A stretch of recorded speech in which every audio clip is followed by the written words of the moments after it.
लो guys,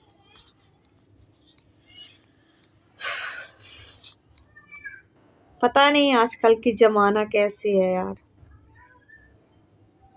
वो तो एक छोटा कन्या और गुड़िया के तरह मानता है लोग, एक लड़की और औरत को। पर ऐसा नहीं करना चाहिए। मैं जो यह स्टोरी बना रही हूँ, पता नहीं मेरे दिमाग में कहाँ से ऐसा ऐसा स्टोरी आ रही है। मैं तो कभी सोची भी नहीं थी कि इतना मतलब गम का स्टोरी मिले मुझे। पर कोई बात नहीं है।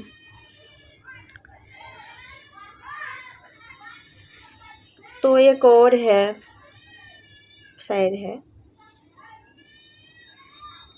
प्यार करते हो पर निभाते नहीं हो।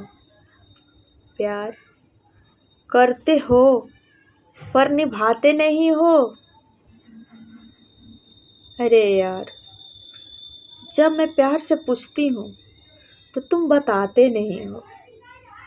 क्या कसूर यही था ना मेरा, कि मैं खुद से कमाऊँ खुद से खाऊं। कोई बात नहीं है। थैंक यू मेरे भाई। अगर अच्छी लगे तो लाइक सब्सक्राइब दोनों करें और बेल आइकन को दबाना ना भूलें।